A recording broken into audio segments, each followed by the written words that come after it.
What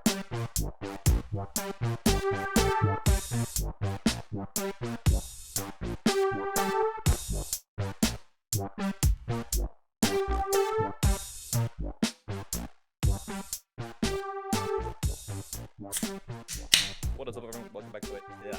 God damn it. I thought I had it that time. I thought I had it. I've been doing so good lately. What is up, everyone? Welcome back to the Engineers That Filters podcast, episode 162. I'm your host, Jacob Thompson, and tonight I'm drinking Breckenridge Brewery's Vanilla Porter. Ooh. Bought this beer 2 times in a row because it is quite tasty. And I've been, it's getting colder. I want the little more stouty, chocolatey kind of vibe, So it's a good time. Thanks. I'm Joseph, and I'm drinking Indeed's Key Lime Pie Sour, which has been sitting in my fridge since 4th of July, because the last time I drank it, I puked it all up in the vestibule of my tent.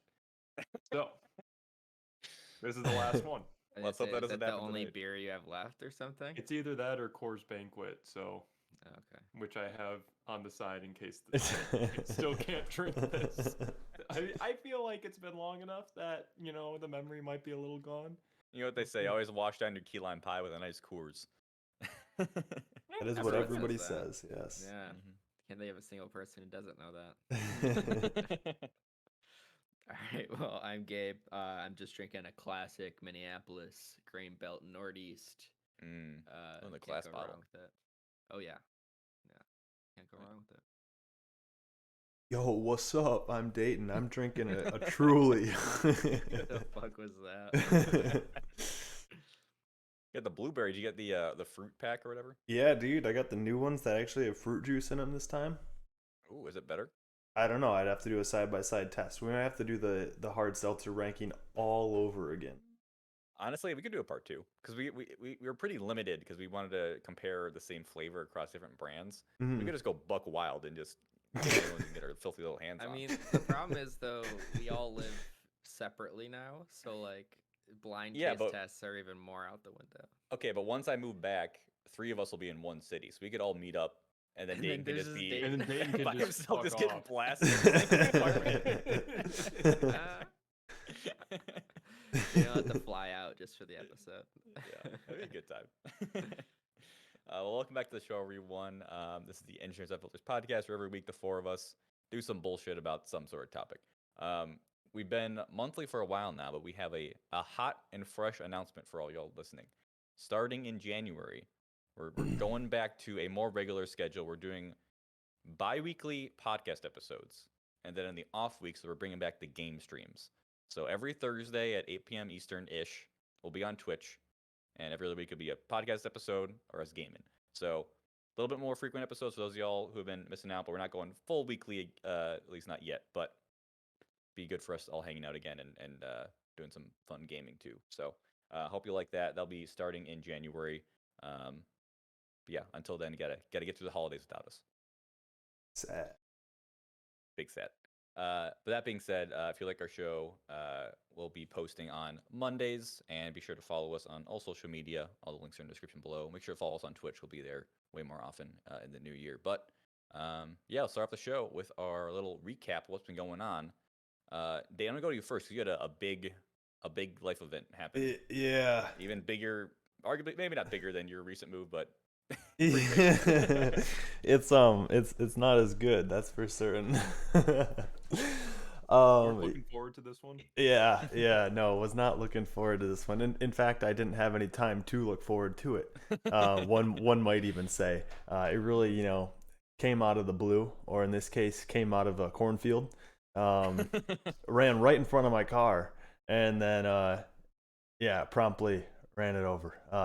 What I'm hinting at is that a deer ran in front of my car and totaled my car, which is just a real fucking great thing to happen. Yep. This happened, I don't know, like a week and a half ago now, maybe, a little over a week and a half ago now. It's just been a real shitty situation. Like I'm obviously really thankful that I'm not injured or anything. But yeah, currently carless, waiting to get a car, and it's just not a very exciting thing to have like all this pressure on you on like an already like stressful purchase. Yeah. Where it's like I need to buy a car as soon as possible, but you guys and I'm sure most of the listeners know that, and all my family knows that I'm like a very particular person, and when I'm like like shoved into these situations where it's like you need to do something right now, and I'm just like and I just like don't know how to fucking handle it, and then I just choose something willy-nilly. But I'm trying my best, trying to learn from what I know about myself to not approach it so willy-nilly. So I don't know. Spreadsheet. I do. Yes. But yeah, hopefully I should have a car in the next. That's what I'm hoping. Just gotta wait for it to get delivered because there's still the Wait, whole your car answer hasn't shortage. changed since we last talked, right? No, it hasn't. Yeah, still thinking I'll get the Subaru Crosstrek. Yeah. Yep. Well, yeah, we're obviously also happy you didn't get injured.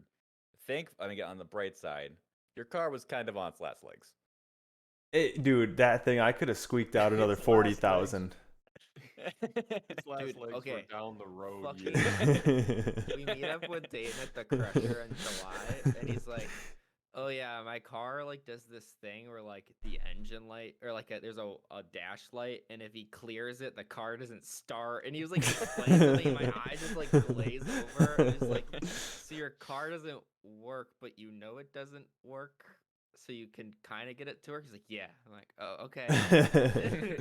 Like it's fine, but I mean, you're also like doing work on it like in the donut shop parking lot that one time. Yeah. And, Yeah, like, I ripping out was. all of the electronics. Yeah. Well, you know what? It's like I was planning on getting a new car probably in the next year or two, but I had wanted to, save up a little bit more money so I could like ideally, put just a shit ton of it as like a down payment, and then have as small of a loan as possible. It's like it was on my mind, right, that I like wanted to get a new car, but I wasn't like super serious about it. Because I knew that I could squeak, probably another year or two out of this car reasonably. But yeah, that decision got taken away from me, sadly. Yeah. Hey, you're okay. Probably gonna get a car soon. Yep. It's just unfortunate that you didn't get any like planning time as Yeah. you would have liked. But Yeah. But on the positive side, I have been fixing up an old bike that I bought. I don't know if I talked about it the last time on the podcast. I bought this $50 bike off Facebook Marketplace. It's from I think 1973. It's an old bike. But when I bought it, it was in rideable condition. Not that it really fucking mattered because I tore literally everything off of it. Bought like almost entirely new components for the entire thing. Re-lubed, cleaned all the bearings and everything. This thing's looking fucking mint so far. Like the new handlebars and everything, I just got them taped up last night. I've got this really cool like gradient rainbow tape going on. I think it looks really sick. I showed it to Gabe and Joseph because they're into biking more than a lot of my other friends are. Jacob, I can show it to you if you really want to. I see how it is. Yeah, favorites. Wait, no, Dayton, I think you need to reveal how much the components cost. So you had a $50 bike that was how much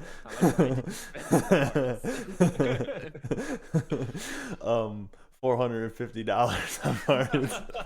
Dude, that's honestly not that bad. I was expecting like 2,000. No, God no. God no. It's just the fact that I literally spent 7 times the amount that the bike cost. I know, that's the funny part. Or is that more? That's a PS5. That's literally it's 9 times as much as the bike cost. But it's like, in my mind, it's like, yeah, I spent $500 and I'm gonna have this dope ass road bike now. The bones were good. The bones were good, yeah, and it's like I essentially paid. Weren't. No, the bearings were so bad. I redid the. You're 50 years old, like. Yeah, I know. Oh, it was. Still upkeep 'em. It was very apparent that this guy had never once redone his bearings ever. Because like when I bought the bike, like I didn't really care what shape it was in. I'm like, I'm just gonna ride it. I'm gonna pump the tires up and I'm gonna see how it feels to ride it, right? And then I didn't really think anything of it, and then it started snowing, so I didn't ride it anymore. And then like this week, I pulled the pulled like the handlebars and stuff off, and then I like kind of like started like twisting the fork, and I was like, oh god, like this thing's gritty as all fuck, and like it takes some like force to turn this thing. And now after I cleaned it all up, re-lubed it, this thing is freaking smooth. And I even lost a bearing, and then I promptly found it yesterday after I had completely rebuilt everything, but I'm not gonna put it back in. Oh, you didn't buy new bearings. You just like cleaned them up. Like, Yeah, you I just put 'em in cleaned them up. vinegar or something, or I've got degreaser. oh, okay. Yeah, they were fine. Surface, like their surface condition was fine. But yeah, I'm really excited to get that thing back up and running. Hopefully, I should be able to ride it on probably Monday or Tuesday. I think it's supposed to get into like the low 40s here. So, yeah. Didn't remind me. What did you do with your bike you had in Connecticut? Did you sell it? My mountain bike or my motorcycle? Motorcycle. I have it still. It's in my parents' barn. Oh, okay. That's what I thought. Yep. Are you trying to sell it? No, not really. I'm probably gonna start working on it again in like the springtime. I have some things that I want to work on it with, like some. I think I know what's wrong with it, and then I figure if I can't figure out what's wrong with it, and then I'll probably sell it in the spring. Okay. I really like it. I think it's a cool looking bike, but Mm-hmm. yeah. Do you think you'll have a bike collection in the future? Motorcycle or like pedal bike? Both. Why not? I don't think I'll have a collection. I don't think I'll have a collection. I could see myself having three bikes. Maybe 4. Maybe 4 bikes. I'm also realizing the entire time you're talking about the bike you just bought, I thought it was a motorcycle. Now it makes a lot more sense. Oh I'm my like, gosh, it's only Jacob. $450 for a motorcycle? Bought Okay. a $50 $50 motorcycle. motorcycle? Like 1973? Okay. He got one of those e-bike conversion kits. That is so funny, Now, Jacob. now I'm all with you. Now I'm all with you. I thought you were getting like a Captain America fucking old motorcycle or some shit like that. Oh my Yeah, gosh. I'm with you. Gabe, what's going on with you? Let's see. I mean, last we talked was just before Halloween, I believe.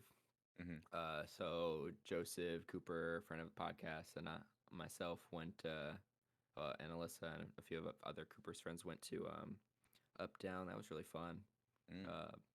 That's an arcade bar in Minneapolis I haven't been to in a little while, and so it's fun. Dude, Cooper is crazy. He just like walks up and talks to people. It's insane. Like, I just like he always does this thing. He's like, I'll do a lap, and then he just like walks around and just like starts conversation with people. Like, oh, this is boring. I'm gone. Next conversation. Dude, the lap. It's such an interesting thing because like I cannot respect figure out it, like honestly. does he do that as a result of being homeschooled or like in defiance of being homeschooled? Do you know what I mean? Like, I don't know. I feel like I have a lot of respect for it because I'm not that way. Like I feel like I need someone to be that way to like have like to get you into stuff. crazy stories, you know. Mm-hmm. So I mean, definitely met some cool people. Just from Cooper saying something or some of his friends saying something to people. And then the next day, I promptly went to some soccer friends' party. And guys, I don't know how I used to drink like 3 nights in a row, like hard. Like, so we went hard at Up Down, which is a little bit further away from where Cooper and I live. So Cooper took his scooter and I took my bicycle, and this is before snow hit. So at like 2 in the morning, I rode my bike. He scootered back, like up through downtown, and super hungover basically until the time of the party, and then you know how the story goes. Then you get too drunk, and then I don't know how I did it. It was brutal. Yeah, I mean that was probably the biggest highlight. Besides that, I've done a little bit of bike maintenance myself. I haven't put $450 of parts in my vintage bike, but I bent the shit out of a rim, so I spent longer than I like to admit trying to true it, which is super annoying. Yeah, and then I've been doing some research, I've been texting Dayton a lot actually too. Trying to, I don't know if this is like because it's becoming closer to winter that I'm like trying to find stuff to look forward to. But I've been trying to like do a little bit more research and doing some more races. I think next summer or next spring and summer I want to do a lot more races because we did the one in July, but I want to do more. I want to do a lot of centuries, 100-mile rides. Yeah, we'll see how it goes. But been trying to meet. I met with a few clubs this last week or teams, which is kind of interesting. They're a lot like ski bums, which is kind of weird. Mm-hmm. But yeah, just kind of looking forward to when the snow is gone again. It just started. The snow started falling like 3 days ago. I'm also getting ready for ski season or snowboard season. I'm getting my board and stuff ready for that, so I'm super stoked for that. Oh yeah, Got some great. more trips than I've got PTO or money for, but How it always we're is. gonna do it. So we're in a planning phase right now. Mm-hmm. Yeah, I've tried to convince Gabe that, you know, he just has a mental hurdle with the distance that he wants to ride. Dude, okay, if we do the coast to coast, for those who don't know, there is a race that is popular in Michigan that goes from Lake Huron to Lake Michigan, which is 217 miles. And to me, that's like the end goal. That's like God tier goal. I'll do it next year. No training. Says the guy who just did an ultra marathon not that long ago.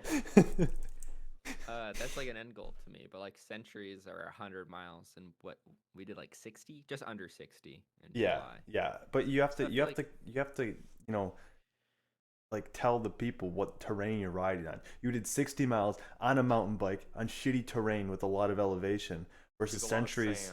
Centuries are a lot of the times just on road, unless you do the Crusher 100 mile or 225. Yeah, I definitely want to do more of the gravel stuff, like kind of get away from the road. But it still will be less sandy and less, right? Less elevation and stuff. So I feel like I'm probably overthinking it, but it keeps me busy. So yeah, I'll probably have a third bike. I I have to find room for a third bike this spring because it's definitely gonna happen. So nice.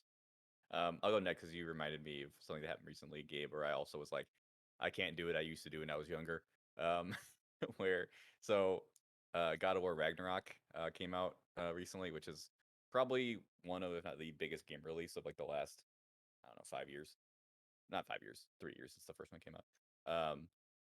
And I've been so excited. Like I was waiting to play this game, and it came out like on a Tuesday. I'm like, why do I have to like eat and sleep and work? Why can't I just play this game? You know what I'm saying? Finally, the weekend rolls around and it's Saturday. I'm like, I'm only gonna play this game all day, right? So I like woke up kind of late, and I started playing around like noon, and I played until about 4 a.m. And I had gotten Domino's delivered for dinner, just some greasy ass food, you know. As you do. I was out of commission for like the next 2 days. Like my body was so fucked from staying up that late and having just horrible food and probably not drinking enough water. Like I had a headache for the next 2 days. I was just like, I can't do this anymore, man. I'm not built for it. I'm getting too damn old. Oh my gosh, Jake. I gotta pace my gaming sessions. I can't even have the attention span for that anymore. I feel like when I was a kid, I'd buy a $20 game. Like, that's a lot of money, so I gotta make it worth it. And I'd put like 300 hours into it because I didn't want to spend another $20. But now I'm just like 1-2 hours a day tops. I mean, 11 to 4 a.m. That's respectable. I mean, with God of War, the story is pulling me, right? Like I want to know what happens so bad, and also it's so good at just giving you little dopamine hits, like, oh, there's a chest, oh, solve the puzzle, oh, here's the thing. Like it's just constantly bombarding you with stuff to do, so you just like one more thing, and then it's 4 a.m. and you're like, oh shit, I should probably go to bed. So yeah, it was fun, but I'm like, I can't do that anymore. I gotta really be more careful about how I'm spending my time because that was absolutely brutal. But besides that, I did get some good news this week with regards to my grad school program. Basically, one part of my project's been causing me massive headaches for the past like year and a half.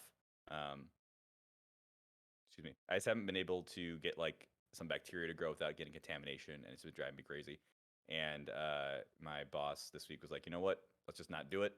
You can do the rest of your project and finish with that most likely, and just don't worry about it anymore. So that was a massive relief, and I might be able to be done in May. We'll see. Nice. I don't want to jinx it, but yeah, that was a massive relief. So I'm feeling better about grad school now.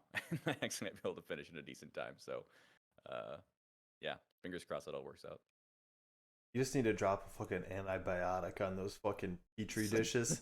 Just Just fucking nuke those bacteria. Just be like, you sons of bitches.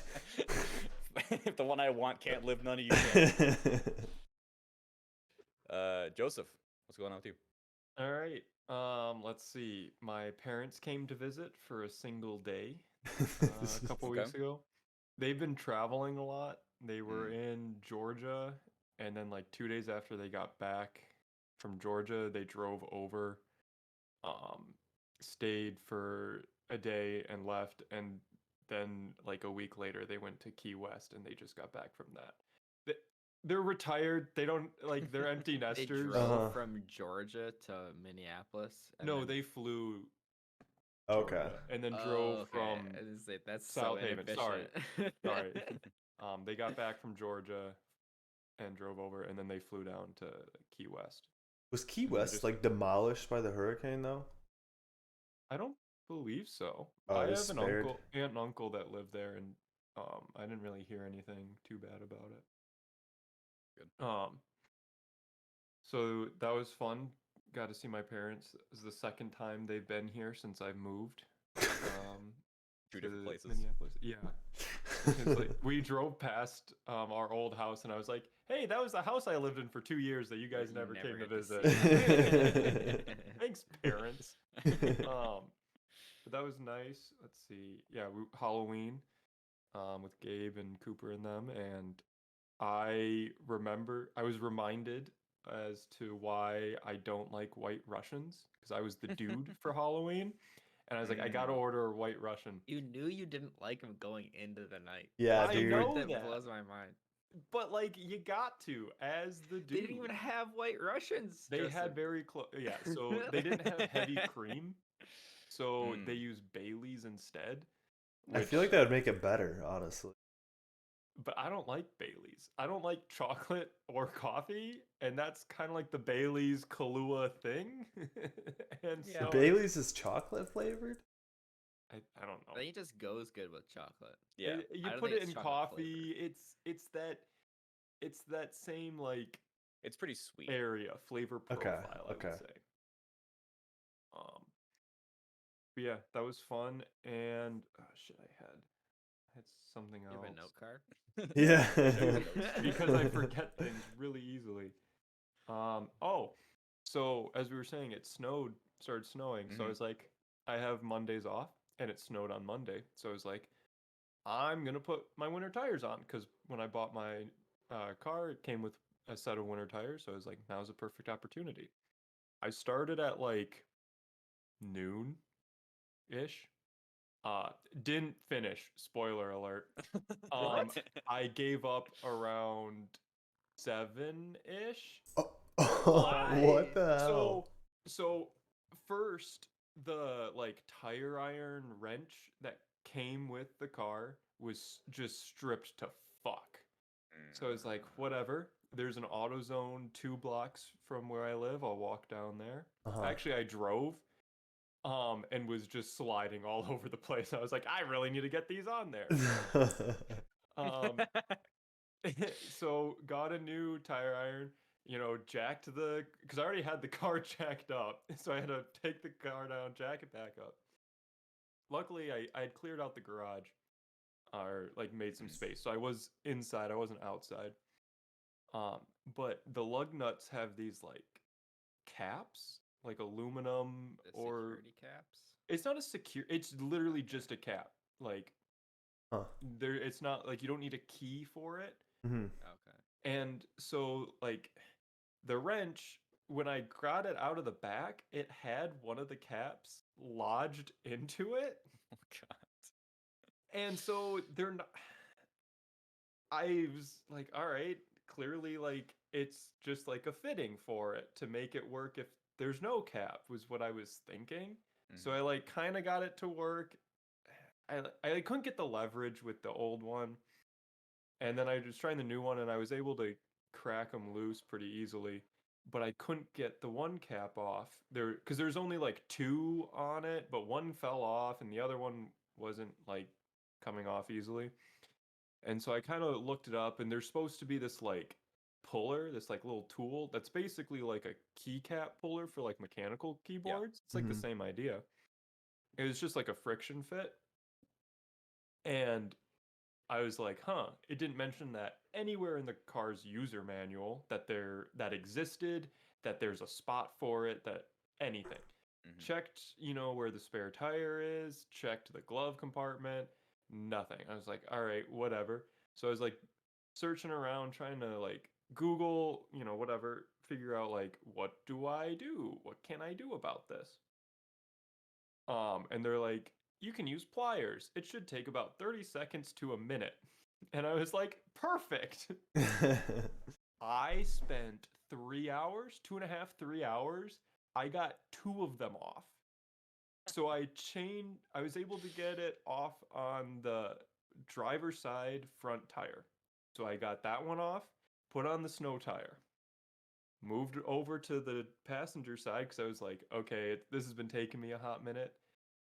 Once I, get these caps off, it's going to be a breeze. It's like, this is the, whatever. I'll at least get these front 2 because worst case, I'll have traction where I drive and steer.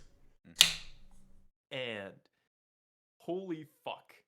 I spent it probably took me an hour and a half, maybe about an hour to get the one off on the driver's side. I spent another 2 hours on the 3 on the other side, and I got one of them off. And it's kind of faded. I gave myself a blood blister on both hands from the pliers. I got a blister on the inner knuckle of my pointer finger, and I couldn't even get them off. So I was livid, like just in the garage, yelling and swearing and just not having a good time. I barely ate because I was like focused on this. I think I had a muffin and some carrots all day. And so I ordered I like kept looked up other videos of people. Huh? Did they have like a key you could buy, like to get it off? Yeah. So I ordered one off Amazon, and I was like, I'm gonna pay for 2-day shipping rather than 5-day shipping because I want to put these tires on before I drive to Michigan for Thanksgiving. And it got here on Wednesday, and it's a plastic puller, so there's not enough like friction. Like there's not enough like it'll fit on, and I'll squeeze. It's just like a little alligator clip type thing. Squeeze it and pull it, and the thing just like peels right off, and it's like fucking hell.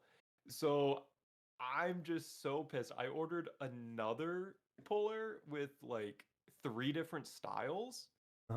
And one of them's a metal one, and one's like a little loop with like a hook on the end, so you get like the side like underneath it. I'm just so fucking pissed. But Are they plastic? Huh? Are they plastic?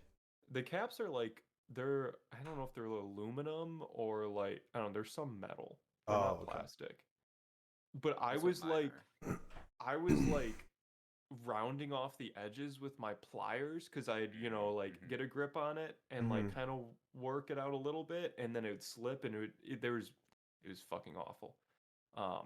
I'm impressed that you've held out for this long, not just gone to like a tire shop and let Yeah. someone else do it. Yeah. I would have given up after 30 minutes. If this doesn't work, I'm gonna drive to the Volvo dealership that I got the car and say, "Can you just pull these off? Like, please, just pull them off. I can go in a fucking tire." Because that was the thing is I already had one on, and so then I was like, so I either have to commit to getting this other tire off and put the other one on, or I have to go back and put the summer tire or the all season back on. Right. And that's what I ended up doing, but I was just livid the whole time. So that was man. Damn. I went to bed at like 9:30. Dude. I was just like I usually stay up till like 11:30 at least. I was like, fuck this. I'm gonna I put my snow tires on in 45 minutes. Well, that's the thing. It took me about 20 minutes to take the one winter tire off and put the summer tire back on. Like, yeah, it did not. It's just the little fucking caps. Dude, I was gonna say if they're plastic, just burn those fuckers. Just I take a was blowtorch and just burn them off. I thought about like taking a nail and it like puncturing a hole because the Yeah. lug nuts themselves are like hollow. Uh-huh. I was like, Right. I'm just gonna puncture a hole and like get something pull to them out that way, yeah. hook it out. But I was like, I don't want to fucking deal with this. Yeah. Joseph, it's really funny that you had this tire issue the same day that I had my tire issue with my mountain bike. I know. Where I literally broke both of my tire levers trying to get my fucking tire off. And then I also was just so flustered in the moment that I grabbed a butter knife, and then I also bent the fuck out of my butter knife. And I only have 4 butter knives. We got 3 now.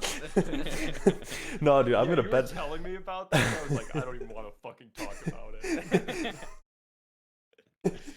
Oh, I mentioned this story. I think I told the podcast, but when one of my rear brake lights went out, and I'm like, "Oh, Oh, easy to yeah, replace." I already had yeah. the spare, and I didn't have like a screwdriver that like fit in there right because the way it's like angled. So I went to AutoZone, and like they had like a set of tools out. I'm like, okay, can I use these for free? Like, yeah. So I like grabbed one, went out there, didn't work, came back, grabbed different one, didn't work. I was going in and out, and the guy goes, "You winning out there?" And I go, "No, I am not." And I just gave up and drove to Midas. I'm like, "You guys just replace this, please," because I wasn't losing it. You're winning out there. You're winning, son. Yeah. Like, Joseph, imagine if some stranger like walked up to your garage, and be like, "You winning in there?" You would have absolutely lost it on that person. Get the fuck away from me. Well, and two, like the way our garage is, so the garage connects to our basement. So our apartment is like lofted kind of. So it's our apartment is one level, but it's the second story, and you like come in and you immediately go up a flight of stairs. So the garage is underneath us, but we share part of the basement. So the door locks. Let's see. You can't get into the garage from the basement unless you have a key, but you can't get into our apartment from the garage unless you have a key. And our fucking landlord still hasn't given us all the keys that we need, and I'm getting a little pissed. So you have to go outside, is the long story short, to like unlock the door. So I was like having to open the garage door from the inside, and like I was like, I don't even want to fucking leave, and it's getting cold when I do that, and like it had just snowed like 2-3 inches. So my car, there's like water in the garage. Oh fuck, it was a rough day. I was imagining awful. while this is happening, Alyssa's just like inside, like watching Netflix. Like, Want a muffin, honey? Well, no, she was at school. She had no idea this was Oh, okay. happening. She comes home and is like, "Where are you?" And I was like, "Don't even fucking want to talk about it." She comes in, all of a sudden the garage door opens up, like, "It's so cold now. What the fuck? It's starting to get warm." You know that Oh my that God. gif from like Malcolm in the Middle where Yes, like, that's he tries to exactly fix something and then it devolves like the next thing has to get fixed and then it goes from like he needs to fix a window to like he's fixing a car and she's like, I thought you were gonna fix the window. And she's like, what do you think I'm doing? Yeah, I was telling this story to my coworkers and he said the exact same thing. Like it's like the Malcolm in the Middle bit. I'm like, I know. This is why I think I might need to decide I'm not gonna become a handyman because I feel like things can just get out of hand real fast. I'll just pay people to do stuff. Dude, you know? Jacob, yeah, take our advice. Don't. You'll save money on tools, and yeah, probably a lot of anger as well. Because like my buddy Chris just spent the whole last week. What is it called? What do they call it? Like shipladding his bathroom. I don't know if you guys know what that is. Shiplapping. Yeah. And it was fine, but the shiplap, it's like how would you describe it, Joseph? It's like you add panels to like the bottom half of the wall to just make it look nice. But that increased the thickness of the wall right by like an inch. And so they had to go buy a whole new toilet because it was like the whole toilet wouldn't fit. Oh my gosh. Somebody's like, I gotta go buy. We were just doing the shiplap, and now I gotta buy a whole new toilet and go. It's like, so now I know how to install a toilet. I'm like, well, I'll call you if I need one, but Jesus Christ. I feel like It's not worth it, man. What's the classic? You're trying to fix something. Like when I was trying to fix my bike, all I needed was a new spoke because it broke. So like, I'll buy a new spoke. But then it was on this side, so then I had to buy another tool, and then like another tool, and then before I knew it, I had like 4 tools just to get a $2 spoke on there, and like hours of my time. It's just, I don't know. You learn a lot. You I mean, do. For next time. But is it worth the mental health decline? I don't know if it is. okay, but Well- you get pissed, but once you figure it out, you're like, I'm a god. I can Once I got that, create. I pulled the tire off and I was like, "Fuck yeah, I can do this!" And I put the other one on and I'm cranking Yeah. it down and I'm like, "Hell yeah, let's fucking go!" And then I walked to the other side and I was like, "Fucking kill me! I've got 3 caps on this side to pull off." Good times. Well, speaking of doing things individually, Oh god. should intro the topic for this week. That was a good segue. All right. it was a segue. Yeah, so I was reading this book. I don't know, this is probably a few months ago now. And it was just, I think it was called Conversationally Thinking or something. And it was a pretty good book and all. It was kind of short. But one of the things that like I got out of it was like it wasn't really related to conversation and all, but it was like a topic that she talked about. I don't fucking know. And it's basically like how over time, how like you kind of shift embracing, like your individuality versus embracing more of like the community side of things, and like how that changes over time, and how like it seems like in the moment you might be like, oh, like I'm super individualistic now, but then in like a year you might be like, oh, I'm super community focused now. And I guess I wanted to talk to you guys because like I've definitely observed that in myself, a handful of times. And honestly, like even like right now, like moving, it's kind of changed for me as well. So I was just kind of curious if you guys had experienced that in the past, if you have any insight on it. Yeah, so this is something that actually came up with my therapist like a few months ago. I think it's on a TikTok, and it sparked some conversation, as it often does. But yeah, I think it was someone talking about like walkable communities that we were mentioning before the podcast date, and like in countries or cities that have walkable communities, you have a lot of people that's out and about, people hanging out more, and there's a greater sense of community, and just kind of like a neighborhood feel. I've also seen people talk about how the expression like, oh, it takes a village to like raise kids, like the Yep. reason that exists because it literally did use like the entire village or town would help out everyone like raising their kids, and that's just not how America runs. And so I was like having this kind of like, I don't know if I call it like an identity crisis, but just like a crisis of like, would I be happier if I like embrace community more? Like, should I be going out and joining clubs or talking to my neighbors or all that stuff? And for me personally, that stuff is very hard to do. This is a very socially anxious person. Like, I'm not like Cooper. I can't just go up and talk to people that I don't know, because it stresses me out. Like, I don't even know anyone in my building. Like, I see them around and give them the head nod, but like, I haven't really talked to anybody at length in my building or my neighborhood. So like, or even like I know some of you guys do like sports, community sports in your towns. Like, I don't know. I feel like I'm missing out on something, but so it seems like community is like the way to go. But there's also some like pride, I guess, in like being able to do things on your own. I don't know, but I haven't feel like I've been missing out on some like benefits I might receive from being in more of a community situation. Go. I've read. I also read too, Dayton. Fuck. I'm literate. Okay. No, this is actually very relevant to the book I had just finished about a month ago. It's called Together. It's by the current U.S. Surgeon General. Highly recommend it. It's a great book. But typically, like a lot of Surgeon Generals will like kind of like pick a crisis or like a thing that they want to focus on. And he just kind of like fell into this thing where he ended up realizing that like people who feel like very lonely, it has like insanely terrible health benefits. Like it's worse than smoking a pack a day or whatever.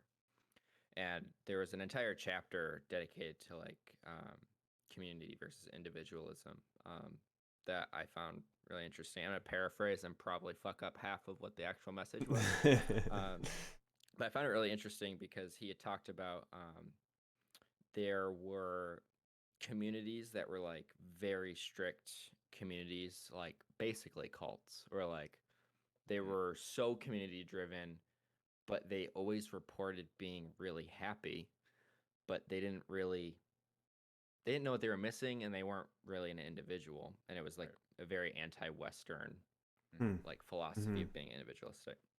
And then he goes on to talk about like Western culture where like and especially like in America, like it's very like much, I wouldn't say implied, but there's a lot of emphasis on like pulling up by your bootstraps, doing everything by yourself. It's encouraged, I feel, in American culture. Oh, yeah. And then he talks about how he feels like both are wrong and that there should be like a middle ground, like some common ground where you feel community, but you also have free range to kind of like be yourself. And that's like probably one of the like few things, I don't say few things, one of the like the more potent things that I feel like I've taken from it. Because he also goes on to mention like communities in America are a lot harder to come by now because of how easy it is to travel. Like I think all of us, except for the exception of Dayton, are more than an hour drive away from our families. Like, you know, you grow up the whole first 16, 18 years, like 18 years, like with the same group of people, right? So like you get that community, but then when you go to college, you kind of like start to become more of an individual. And a lot of people move away and you kind of like lose that sense of like very close, tight knit community that can be there to like support you. I do feel like what he says makes a lot of sense. Like I feel like there should be a balance. But like there was no like great answer. He like had some like, here's some ideas. I'm like, what could be the perfect environment, which is you know, it sucks. Like that's part of his job is to like try and find solutions.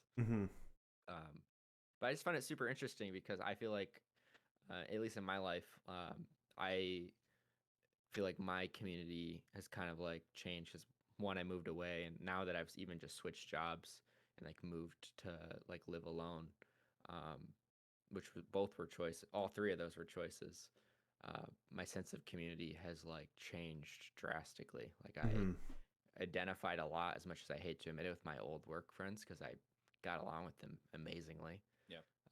And now I'm just kind of starting to get to know these new people. You know, I've been there for a couple of months, and I just feel like I've hit reset. You know, so to me right now, like my priority is like finding more communities to be a part of. Not that I don't have some, but I think between reading that book and where I'm at in life now, it's like more of a focus in my life than it has been in recent memory, honestly. I never thought that this is the first time where I feel like I don't have as much community as I'd want. Sure. So. Did you get some from doing like soccer in town? Oh yeah. I mean, we hang out and outside of soccer, and that's a great way to have social energy because you can just talk about soccer, like if you get all that kind of stuff, like honestly. But like at the same time, like we're planning ski trips, like we have Halloween parties, like stuff like that. So I think that's important, but it's also like my last community was work from 8 to 5 for 5 days a week, and now that's, I'm not saying gone because it's just new people and I'm still getting my footing, but like it feels like it's gone. So there's a huge gap where there was a community, so to speak, you know? Yeah. I think it's interesting that book that you talked about like finding the balance between the two, because one of the things that I wanted to bring up was like if you guys think they are like opposing viewpoints. Like do you think that like being individualistic is mutually exclusive to having a community thrive? And I think a reason that, you know, this has been, you know, on my mind lately is because sorry, I just moved here like a month ago. Yeah, probably about a month ago, almost the day. Like I'm thankful that I already met like a really great group of people here. And literally like the first night that I met them, you know, like they're of course, you know, like introducing themselves to me and everything. And I remember one of the guys, he was like, oh yeah, you know, we're a really tight knit group, but we really embrace each other's individuality. And like that just kind of like stuck out to me because I was like, it's like contradictory. It's like sort of, but then like on second thought, it's not really that contradictory, right? Because it's like you might think of like communities as like, you know, homogenous, but I don't think that they need to be homogenous if people are you know, willing to, you know, accept that people are different. I don't know. Yeah. I think it depends on how you define them, if they're contradictory. Yeah. The way they are in my head, they are contradictory. And I think a balance is ideal because, like, to me, I think the reason one of the reasons that in America specifically, this individualistic, pulley bootstraps up mentality is encouraged is because I think it helps the rich and powerful, but it's like inherently anti-union, right? It kind of puts the idea in head like, oh yeah, like you can do things on your own. Like you don't need help from other people. You don't need to talk to your other workers. You don't need to group up and help each other out. Because then if you do, you realize how much power you have as a collective, and you can kind of Right. rise up against injustices. I think part of it is trying to like encourage like, yeah, just go on your own, have your wife or whatever, your partner, have your family, and just do everything by yourself. Like don't talk to other people. I think that's definitely part of it. And also just like people coming to America from other countries and emigrating. Um, I think, well, I think people who come to America find their own communities among themselves, and that's something that I think people who are from here should like aspire to more. Mm-hmm. Because like Gabe said, like we get it in school, right? In high school and I think in college, I felt like kind of a sense of community in Houghton because it's like I mean, our Yeah. group was a perfect. That's a community, like yeah, for but sure. even beyond our group, our house, like just the city of Houghton and the Michigan Tech, the people that were there felt like kindred spirits, and it felt Mhm. like people were willing to help each other out, you know. For sure. And to me, that's what community is. It's not necessarily a cult where everyone thinks the same thing. It's like everyone acknowledges everyone else's existence and is willing to help out each other, and you feel Mm-hmm. like you're not alone. Like you can. This is the simplest example. Like you can go across the street and get a cup of sugar from your neighbor, kind of a thing. Like Mm-hmm. you don't have to agree on every single thing, but it's like we're all people and we're all here. Like let's just be together and Yeah. help each other out. Yeah. And I think America is missing a lot of that. I think part of it is because of the lack of walkable communities, the emphasis on car travel, and the ease of travel, like Gabe said too, just kind of being able to go to a bunch of places. But Yeah. I mean, he like does that mention. definition. Oh, go ahead, Dan. Oh yeah, I'll just, you know, this is just a quick thing. Fun. I like that definition because like that gives me a lot of contrast between where I just moved from, right, New England, moving back to the Midwest, right. Like I think that the stereotypes are there, right. Like New England being, you know, cold, you know, just like I don't really know, like cold and probably like callous maybe, or like just not as like welcoming.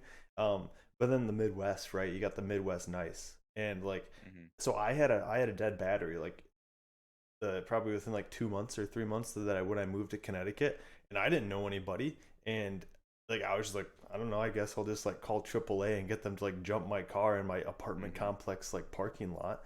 But then like out here, it's like, you know, I've had multiple friends like offer to drive me places like that I've only known for like a month because I don't have my car, and like one of my coworkers was like, oh yeah, no worries, I'll just like pick you up and drop you off from work this week.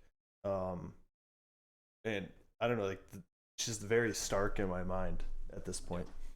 Yeah. Joseph, what are you thinking about all this? I agree, Jacob. I think that, well, I've been, I'll say, radicalized within the last couple months. It happened over the summer. I got into this YouTube channel called Not Just Bikes. Yeah, I see them on TikTok. Yeah, he's pretty radical.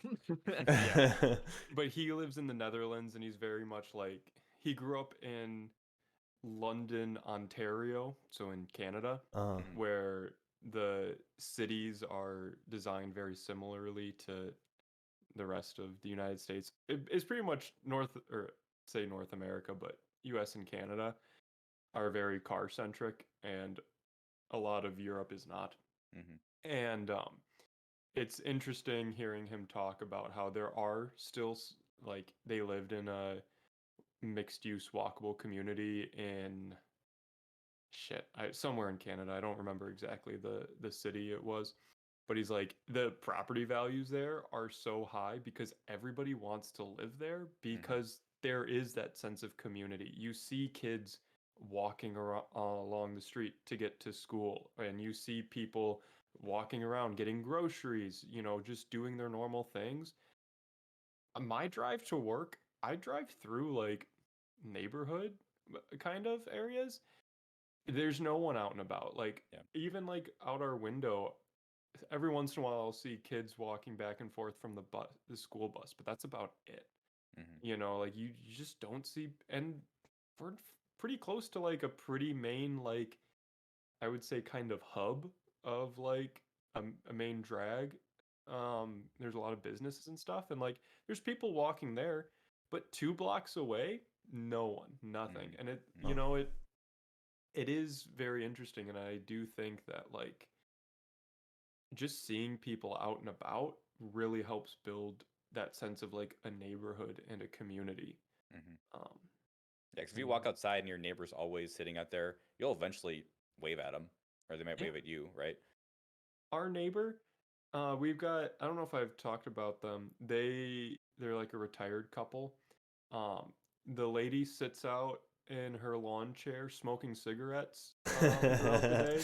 I don't see her as often now that it's cold out, but throughout the summer she was always sitting there. It's like, oh hey, how's it going? Got to know, and like just stuff like that. Our landlord lives on the other side of this wall. Talked to him a handful of times, other than when we like signed the lease. You just don't see them. And when you drive everywhere, and it's harder to just meet people and like feel like you quote unquote belong. And I do think that obviously not pro communist, everyone is the same type of community. I don't think that's necessarily, but there's a balance. And I think because everybody is an individual, and I think I'll say most individuals are worth, supporting and interesting. There are some pretty bad people in the world, and I don't think those ideas should flourish. But, for the most part, I think individuality is important and beautiful, and, should be supported within the community, especially. So. Another thing, I'm sure you talked about this too, Joseph, not just bikes, but like the idea of like the third place. Yeah. Where the first place being work, second place is the second place church, right? No, it's Or is home, it bars? work, and home and work are the two home places. And work, yeah. Yeah, so it's like, so what are the third places people go to like meet with people? And in America, it is like church or bars. But like that's it. Like sometimes coffee shops. Sometimes, but people don't really talk to each other too much at coffee shops, So like if you're not religious and you don't drink, like what are you supposed to do? Like how are you supposed to have this community to meet people? I saw a TikTok recently about a place in Iceland, I believe, where it's just like a massive like library that has like live music every night and like events, and they do have like a bar and stuff, but like there are kids around, and it's just like a very nice open place where you can read or get a drink or talk to people, and just a very cool like community. It's like a pseudo community center, right? And yeah, we just don't have those in America, and I really wish we did, because like the bar scene can be fine, but it can also be kind of stressful, and like I'm not going to church anytime soon, so it's like we don't. Yeah, so I feel like we have good places for people to congregate, on like the weekends and meet people, as opposed to just everyone has their kind of cliques, like their groups of friends, and they do their own thing. But yeah, it saddens me sometimes. Like our society really was just built the wrong way. Like they invented the car, and they're like, the car is great. We built everything around the car, and then now it's like, And I'll come back to, I have a third place anecdote, but like they're not just bikes. He kind of talks about how the Netherlands and other cities or like countries in Europe, they were car centric for a while, and like they've rebuilt how they do road infrastructure and how that has promoted pedestrians. And like he talks about how like having a raised sidewalk or a raised crosswalk where the road comes up to meet the height of the sidewalk, how that benefits pedestrians tenfold at least, and like makes it, because then the cars, which are objectively dangerous, dangerous they and have worse to the slow environment down. and all, Yeah. like something like that. Yeah. And like and like how lights are designed, and crosswalks and sidewalks and bike lanes and all these different things. But the third place that I was thinking of in South Haven when I was in high school, there was this really cool. It was kind of a coffee shop, but it was called the Living Room, and it was a really. I think it could have been really cool. I think South Haven probably wasn't the best spot for it. But it was just a living room. Like it was like a coffee shop. Like you could buy coffee, but they had like books and like a fireplace and like couches and like lounge chairs around, and it was like you could just hang. We went one time, I think, and it was really weird because it's like you sit down and it's like, when you go to like someone's house that you've never been to, and you sit down on the couch and you're a little stiff, you're kind of looking around like idle small talk, and then as it goes on you kind of lean back a bit more and lean onto the armrest. It was very much like that. It was really interesting, but I feel like South Haven was just a poor place. I don't think That's too but bad, like honestly. but like a place like that, that's so cool. I don't know. And it's like there was like magazines on the coffee table that you could like poke through, or and like they had like bookshelves of just bunch of bookshelves. So it's like you could read a book while you're waiting, or just talk about books you have read, while they're there or whatever. So yeah. I feel like the hard part about building like a community center like that, or like a good like third place, is that from the US standpoint of it being a capitalist society, how do you monetize that? Like the answer is it's really hard to, unless you sell something that people will routinely go back there for, right? Whether it's Pass beer. to walk in the community space. Yeah, so like the answer to that is like taxes, right? And it's like, a majority of people are going to be like, you can't raise my fucking taxes. I don't care if it's going to benefit me. Don't raise my fucking taxes. Which is like really tough. And like I've even seen that in like this community that I just moved into, where they just built a community center, right? Just like 2 or 3 blocks down the road from myself. And I haven't gone there yet. I'm going to go there this weekend. But they have like, they got a walking track. They've got an indoor soccer field. They've got basketball courts there. It's like essentially like a YMCA. But like people are all up in arms. They're like, what do you mean like a city residents don't get to use it for free? We paid our taxes. And it's just like, it's literally $1 every time you want to go. It's subsidized like super hard. Yeah. So it's like it's literally a net positive to the community, and these people are complaining because they have to pay $1, and it's like it's literally $1, and I guarantee the people who are complaining aren't the ones using it. Yeah. Oh yeah. That's another like American psychological trick that we pulled. Yeah, people just hate paying taxes, even, which is like prevents a lot of good laws from getting passed where we could actually use that tax money for good things. Yeah, I don't know. You're right. I mean, it all goes back to capitalism, and like that's the same reason. Like walkable communities are way healthier for people, but our country doesn't care about health; it cares about money. What makes money? Selling cars. So like it's hard to really. I was literally anyone. just talking. So I have a guy that works at the same. I work at the University of Minnesota. I don't fucking care. Look me up on LinkedIn. It's 2 miles down the road from where I currently live. And I had a guy who worked at my last place who works at my new place.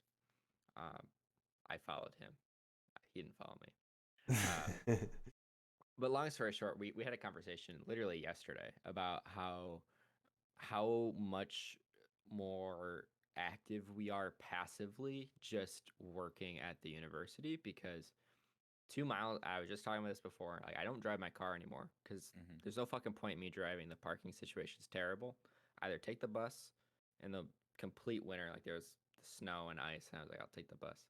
But most of the time I bike, and then if I'm walking for lunch, I'm walking between buildings. Like campuses are just a very walkable space, and how much like the infrastructure environment in universities are just like they're built around people who don't have cars. Like they're almost like some kind of old school infrastructure, and how much like we were just trying to like ballpark how much extra like calories we had like burned just from passively like going on campus, getting to campus. And it's crazy. They're just way more active, and it's way more communal. I mean, I think it's what universities are meant to be, but I feel like there's a lot of those shared spaces. Like even in the building that I work in, there's a basement that's like a communal study room, which like tech had plenty of those. Yep. There's plenty of spaces like that, and I think it's weird that they're the exception. I mean, it kind of makes sense, right? Like if you're traveling to go on campus to study, like you want places to lounge, but that just doesn't really exist. And But let's be honest, after we get out of the dorms, how often do we use stuff like that? We go to the library. I use it a lot. I did. Yeah, because it's like I use it more honestly, because like I would go to campus at like 8 a.m. for like my 8 a.m. and then I wouldn't get back until like 6 or 7. Yeah, you just go to the communal space for a few hours in between classes. Yeah, there was even a study room on the same floor of most of my engineering classes, and I'd hang out there and do homework or watch YouTube or whatever while I was there. Yeah. Even like seeing like how people get to campus, it's a lot more. I would almost say like more European. Like there's a lot more public transport. There's a lot more walking. There's a lot more biking. People bump into each other a lot more. I hear a lot of conversations that start that just my last place was like there's a cornfield across the street. Like, I mean, there was community, but you weren't like, oh, let's go for a walk in the parking lot. Like, you just didn't do that. Mm-hmm. So, yeah.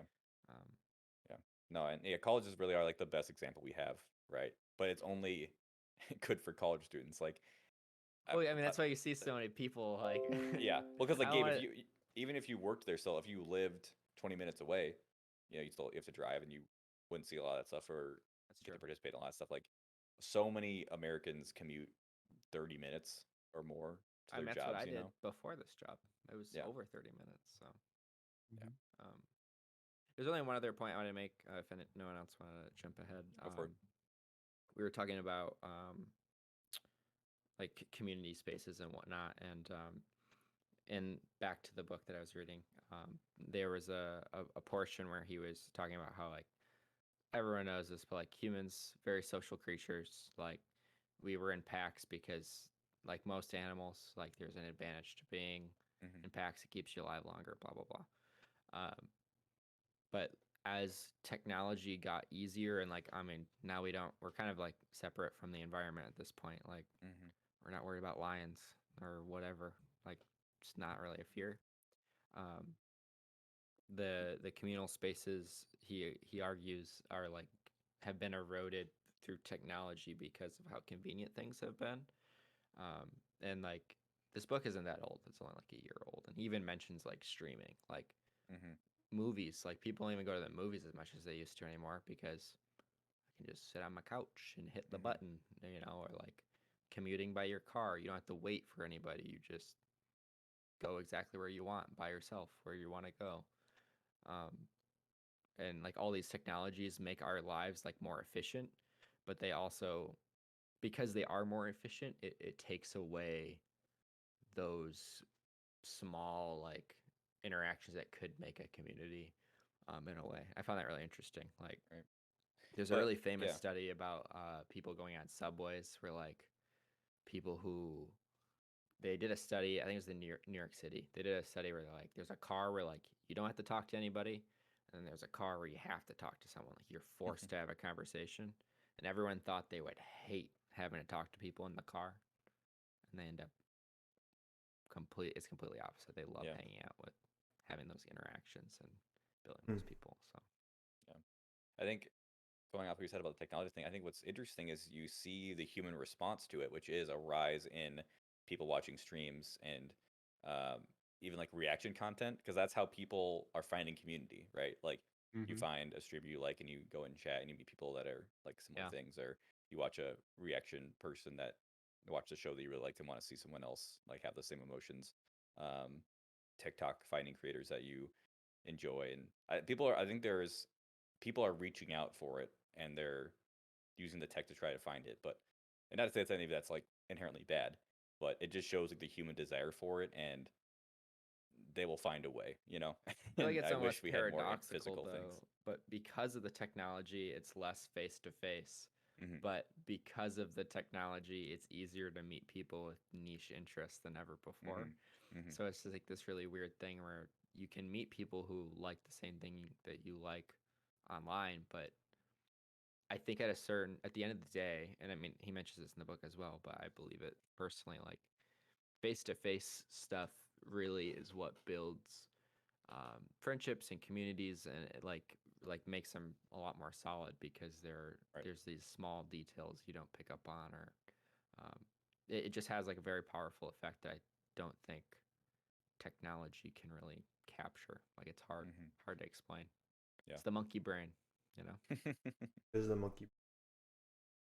Yeah, I think when I come back to Minneapolis, I want to try to make an effort to expand my community, because I mean I have my friends here, but like I think I have like my two good friends, but I don't consider that a community. I consider like I have two good friends.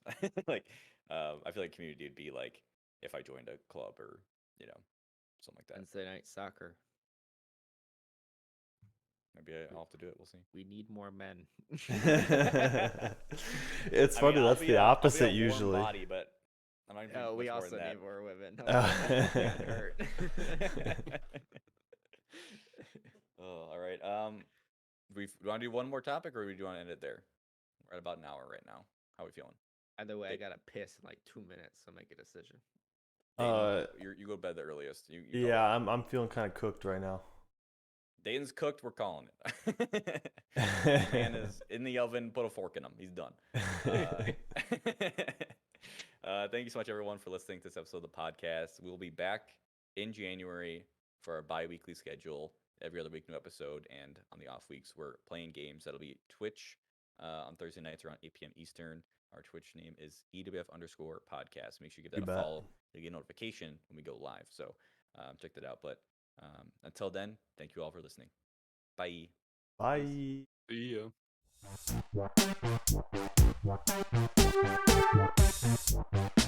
ya.